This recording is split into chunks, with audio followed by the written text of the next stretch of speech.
Deixa gravando aí. Claro. Vamos dar uma volta em Goiânia. Vamos, bora. Vai lá, Lemar.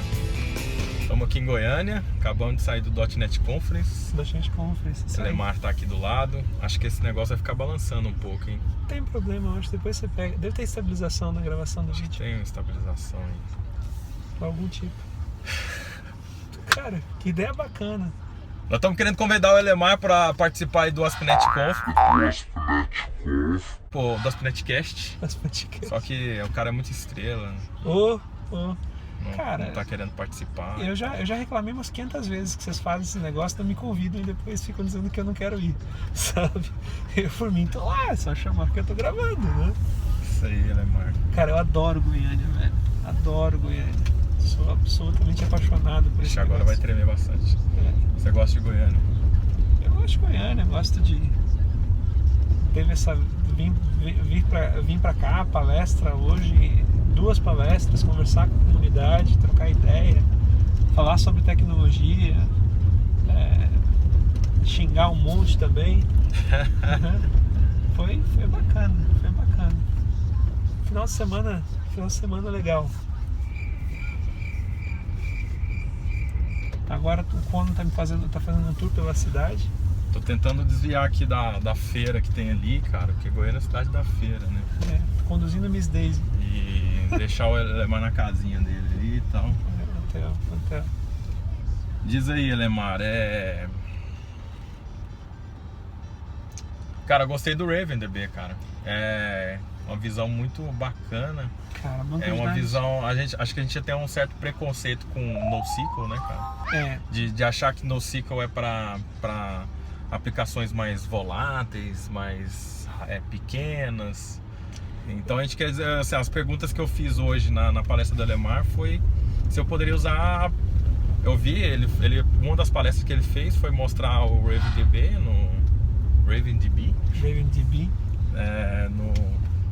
assim, como é que se usa, né? Como é que se usa e dá pra ver o quanto que é simples, né? É muito fácil, e inteligente, né, cara? É muito fácil. E a pergunta que eu fiz foi se eu poderia usar isso em aplicações corporativas que são bem mais complexas, né? Ambientes complexos. E o que eu acabei respondendo cara, hoje eu não vejo nenhuma justificativa formal assim para você não usar um banco no SQL, sabe? O bom é que eu acabo com aquela parada de ORM, né? Até porque isso é complicado. Eu não tenho um intermediador entre o meu dado... E tem um trabalho dobrado, você tem que fazer toda a modelagem do seu sistema, pensando em ter um modelo de objetos, domínio, essa coisa toda. E depois tem que fazer a modelagem toda de novo, pensando no modelo de estrutura relacional. E essa coisa de tentar mapear objetos, eu pelo menos nunca tive uma experiência das melhores assim em tentar fazer mapeamento objeto relacional. Sempre tem problemas, né, cara? Sempre tem. Sempre tem um probleminha. Sempre acaba fazendo uma improvisação, outra pra tentar... E fala aquele negócio interessante que você falou lá sobre a questão da consulta. Por que a gente faz o mapeamento, né? Uma questão eu achei interessante porque, assim, é óbvio, mas eu nunca tinha parado pra pensar nesse aspecto, entendeu? O que acaba acontecendo? Num banco, qualquer banco de dados que você faça, você faz muito mais...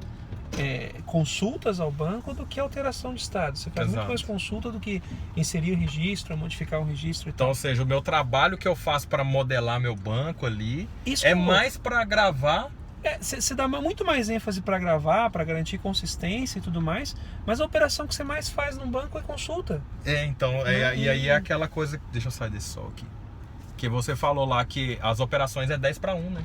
Pelo menos 10:1. É como se fosse para cada gravação que eu vou fazer update ou alguma exclusão, alguma inserir alguma coisa. Você faz pelo menos 10 consultas. Eu vou fazer umas 10 consultas. Pelo menos 10 consultas. Para cada gravação, pelo menos, né? Ou mais, né? Ou mais. E tem aquela questão dos join, né, cara? Na verdade, assim, essa estrutura, quando você vai pensar... Isso é polêmico, né? Não, é polêmico, mamilos. Mas quando você vai pensar acho que a gente já pode tirar o cinto em organização, só que daí vai ficar bipando o teu... Não, ele bipa só... Enquanto tá ligado o carro. Não, a gente parou. Mas olha só, então quando você está fazendo gravação, você pensa em consistência. Aí para pensar em consistência, você pensa em regras normais, você pensa em não ter E aí você começa a fazer, criar tabelas e relacionamentos entre as tabelas e tudo mais. Mas toda vez que você faz um join numa consulta, esse join é muito custoso pro banco de dados. Ele tem um custo enorme. Ainda mais nas consultas, né? Sempre nas consultas. Sempre, né? nas consultas o join tem um custo enorme. E isso é uma coisa que está incutido na cabeça do público de desenvolvimento, sabe? Tipo, eu tenho que obedecer as formas normais, E aí o que a galera acaba fazendo é tentar... É engraçado que você modela todo o banco para ser ótimo para gravar, e aí você fica criando artifício para tentar otimizar a consulta. Otimizar a consulta, né? Cria índice, né? Eu achei interessante essa questão do índice, né? E a forma como o índice é implementado, pelo menos na maior parte dos bancos relacionais, ela é muito custosa. Porque toda vez que você faz uma gravação, você tem um custo de atualização do índice. Aí se você não acerta o seu índice, você vai fazer uma consulta com full scan, e a tua performance vai ser terrível, sabe? Ou seja, toda vez que eu vou gravar alguma coisa... Tem que atualizar o índice, Tem que atualizar o índice. E aí se você tem muitos índices... Se eu tenho muitos índices, onero mais na gravação. E aí você onera o processo de gravação. E aí muita gente não dá bola, porque como faz muito mais consulta de gravação... Acaba sendo mais benefício para consulta do que para gravação. Na prática... Aí nós voltamos ao papo aqui do 10:1, né? Exatamente, aí você fica com toda essa história de criar... E uma coisa que eu achei interessante do RavenDB é a questão de ser mais nativo, de você puxar ele, por exemplo, você já está trabalhando ele com o link direto ali, né? Sim. E você faz as consultas pelas chaves ali, tudo direto no C#, né? Isso é uma das coisas que mais me fazem gostar de Raven. Como é um banco que nasceu dentro de .NET Deixa eu ligar esse ar aqui. Como é um banco que nasceu em .NET, o Raven é muito fácil de usar dentro do .NET. Legal. Né? Enquanto se você tem outros bancos no SQL, mas a interface desde programação... Só para completar algumas coisas aqui, aquela forma de você trazer, por exemplo, eu trago o RavenDB é um NoSQL, ele trabalha com documentos, né? É um banco de documentos. Então, se eu tenho uma entidade ali que referencia a outra, eu dou aquele include, né? Isso, tem aquela coisa. Include, né? Exatamente. É como se fosse vamos dizer assim, eu não sei se eu poderia dizer assim, fazer uma analogia ao aquele lazy load. Mais ou menos. Mas é porque na verdade ele vai trazer tudo, né? Ele vai pegar a consulta, por exemplo, ele vai pegar as duas entidades, vai trazer para mim, vai deixar em memória. A próxima vez que eu consultar já está em memória. Ele vai ler o que está em memória e vai pegar aquele objeto que está em memória e vai entregar para você. Vai ser muito mais rápido. Então, isso é bem bacana. O Raven ele tem uma série de sacadinhas assim para melhorar a performance. Né? O que torna se eu for vou levar uma discussão numa coisa interessante aqui que tem o pessoal da comunidade tem conversado bastante sobre o ORM, falando sobre consultas e tudo mais, e para consultas mais pesadas, para consultas pesadas ou operações mais complexas que precisam de performance, a gente tem falado de Dapper, certo, né? Micro ORMs e tudo. Sim. Como seria a gente fazendo um paradigma do micro ORM com NoSQL, tipo falando RavenDB, por exemplo? É que tá. Como você salva o objeto, um agregado inteiro, o que é o documento? O documento na prática é vamos pegar toda a estrutura, né? Vamos pegar um exemplo. Você vai fazer um pedido, né? Uhum. Como é que você faz um pedido num banco de dados num banco de dados SQL padrão? Você vai ter uma tabela de pedidos, aí você vai ter uma tabela de linhas de pedido, você vai ter algumas tabelas para poder consolidar um agregado lá no sistema. Então, toda vez que você querer recuperar um pedido, você tem que dar um select do pedido, mais um select das linhas do pedido, mais, sabe? E para juntar tudo isso para você tentar fazer esse tipo de mapeamento. Então, você vai conversar com o banco... Tem que conversar várias vezes. Várias vezes. No caso do Raven especificamente, ou num banco de documentos, você salva o agregado inteiro. Então, por exemplo, um pedido no RavenDB é um único documento. É um documento único de pedido. Exato. E aí, quando você vai recuperar aquele documento, você não ele tem já que fazer tá consulta para várias tabelas ou muitas consultas. Você pega e traz ele direto, né?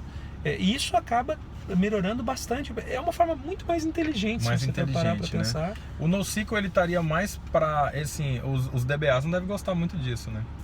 Tem opiniões divididas aqui, né? Eu acho que o DBA é inteligente. Olha o capetinho aí. Não. O DBA é inteligente, ele vai ver proveito. Ele vai perceber que para cada... Assim, não existe solução mágica, né? Para cada cenário existe uma melhor ferramenta. Então, eu já vi algumas pessoas... Até a minha pergunta que a gente estava falando sobre cenários complexos, utilizando o NoSQL e tudo mais, né? Aí eu vi algumas pessoas falando assim, várias pessoas falando que eu vou usar NoSQL em ambientes, por exemplo, em soluções do tipo, eu tenho que registrar log. Registrar log de aplicação. Ao invés de eu gravar num TXT lá, num file system, vou usar um NoSQL e vai. Né? Ou fazer crawling de internet que vem uns dados ali, eu tenho que ficar jogando coisa, eu não quero jogar no banco, eu vou jogar no NoSQL. Mas assim, entendeu? Assim, sobre utilizar. Hoje a minha visão, assim, o mindset muda um pouco, né? Totalmente, porque na verdade é como eu disse, você tem uma gestão muito mais simples dos dados.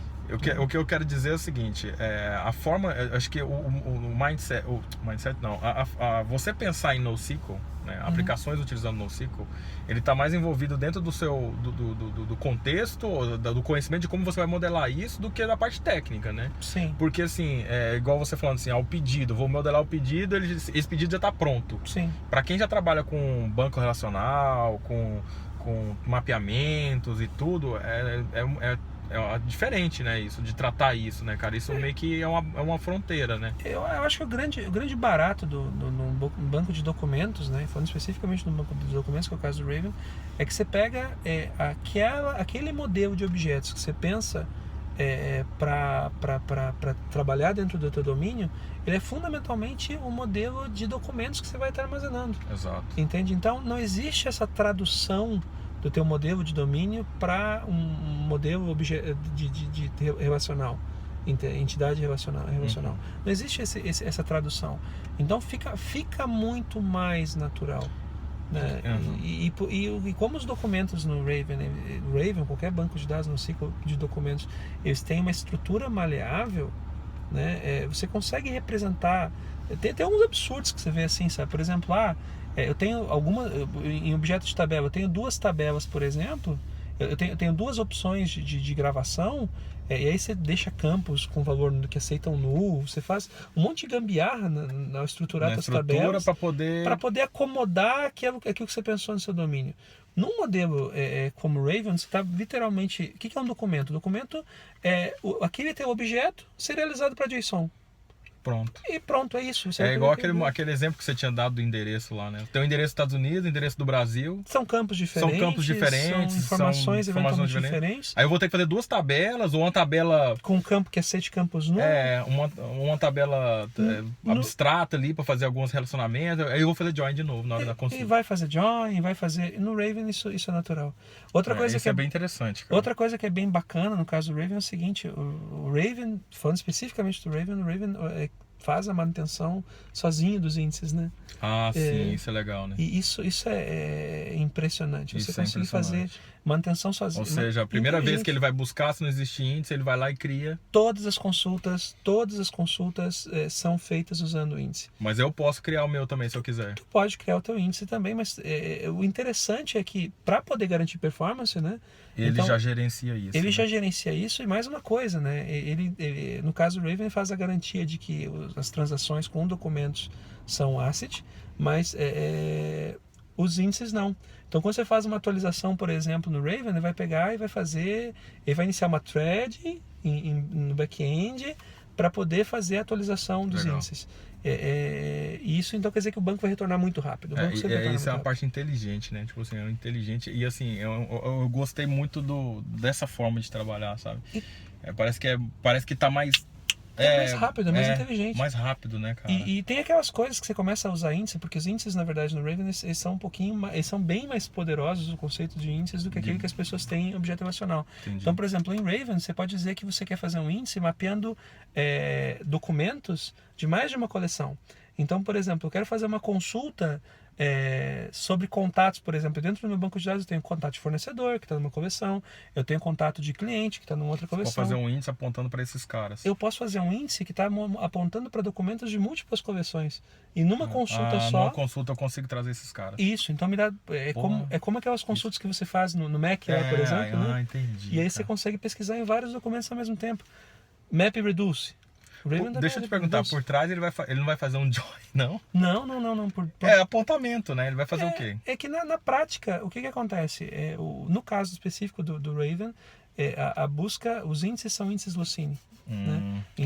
Então ele acaba criando, literalmente ele vai pegar... O Lucene que ele usa é o Lucene, aquele... Lucene.NET. É o Lucene.NET? Lucene.NET. Porque existe uma versão do Lucene antes do .NET, né? Que foi portado. O Lucene é Java, né? É Java. Mas tem um port que é pro Lucene.NET. O Lucene.NET é muito bom. E o pessoal que dá manutenção, e o próprio time do Raven também dá contribuição no projeto do Lucene, que é uma coisa bacana, legal, esse tipo de projeto open source, né?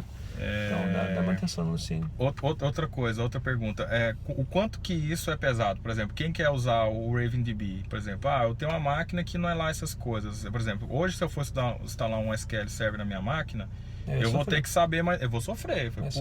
Qual versão? Instala o Express, né? Se eu for instalar uma versão mais... E aí corre atrás de... Tá rolando um Jorge Matheus. Ó. Ou não, essa aqui não é Jorge Matheus. Colocar uma rádio de Goiânia aqui. E aí você vai... Não, pior. Você vai instalar um SQL Server, você vai ter que ir à cata de um estúdio, porque a instalação padrão não traz um estúdio para você. Você tem que ir à cata de... Isso é uma coisa que me encanta no Raven. Ele foi feito com o espírito de simplesmente funciona. Então você instala, você vai no site do Raven, você baixa o Raven, já traz um estúdio, esse estúdio roda no browser, sabe? Você não tem que sair a carta de ferramenta para poder mexer com o Raven. E ele pode rodar ali no processo do Windows também, por exemplo? O Raven pode rodar em três sabores, né? Ele pode ter uma aplicação de console que dispara ele. Ele pode ter um serviço do Windows, como tudo que a gente vê por aí. E ele também pode trabalhar embedded. Tipo, você pode embutir ele dentro da tua aplicação. Entendi. Por exemplo, você tem uma aplicação desktop e você precisa de um banquinho para aplicação desktop. E aí na hora da instalação ele já vai junto, já instala e já usa ele mesmo. Sem ter que fazer setup na máquina para poder... Massa. Então é uma puta mão na roda, sabe? Muito massa, cara. E o pessoal que quer dar uma olhada no RavenDB... tem um bootcamp aí que pode... Isso. Bom, primeiro o RavenDB tem um site dele, que é ravendb.net. E tem mais ou menos um dos meus trabalhos na empresa. Então, acho que quem não conhece o Elemar... Oi? Elemar Júnior, ele ainda é Júnior. Exato, programador Piada júnior. infame. É terrível. Mas ele é um dos developers que contribuem lá e trabalha pro RavenDB, né? Há algum tempo já remunerado, né? Isso aí. Mas assim... Então por isso que ele já tá falando com tanta propriedade aqui do RavenDB e hoje ele falou bastante disso, eu acho que... E eu comecei a escrever exatamente essa coisa, porque você às vezes começar com um banco do SQL e... A documentação que tem no site do RavenDB, ravendb.net, ela é uma documentação muito bacana, muito boa, né? Muito completa, só que ela tem um problema, às vezes ela não favorece para quem está dando os primeiros passos. Entendi. Então eu comecei... Por isso que Exato. O Bootcamp é para esse baby steps. Exatamente. Lá em RavenDB, github.com/ravendb/bootcamp, eu estou escrevendo lá o Bootcamp, por isso mesmo que o meu blog também dá uma diminuída, porque tem que escrever Bootcamp. E... Eu não vou ter que editar isso aqui colocando o endereço não, né? Olha, bota embaixo, né? Tipo... Vou editar aqui no iPhone mesmo. Vai. Tá, e aí mas tem essa questão desse site que tá no Bootcamp, e em pouco tempo esse Bootcamp que eu estou escrevendo que está no GitHub, ele vai ser utilizado, ele vai pro site. Então o site vai ter o Bootcamp, você vai poder assinar o Bootcamp e receber um e-mail todos os dias com uma lição, entendeu? Massa. Durante uns dias para aprender os primeiros passos. Que massa, eu vou fazer esse negócio aí, vou tentar ficar bom nisso aí. Se a galera não conhece RavenDB, eu acho que no mínimo tinha que dar uma chance, sabe? Tipo... Você vai pedir pro povo twittar pro iEnd não, né? @iEnd, é o meu chefe. Aliás, se você trabalha com .NET, você não conhece o iEnd, é uma vergonha. O cara é uma das... O cara fez Hibernate, o cara fez um monte de profiler que a galera usa, Castle, trabalhando no projeto do Castle. Agora o cara criou um banco de dados escrito em .NET. Isso é interessante saber qual que é a história do RavenDB por trás, né? O iEnd foi um dos principais contribuidores do Hibernate. Por anos ele dava consultoria para empresas e via as besteiras que as pessoas faziam com os bancos de dados relacionais, até que ele disse, não, peraí, deixa eu criar um banco de dados que funcione do jeito certo. Mas... É isso, vamos ouvir um sertanejo aqui já. Pronto, acabou. Valeu, Elemar. Valeu. Tudo atravessado.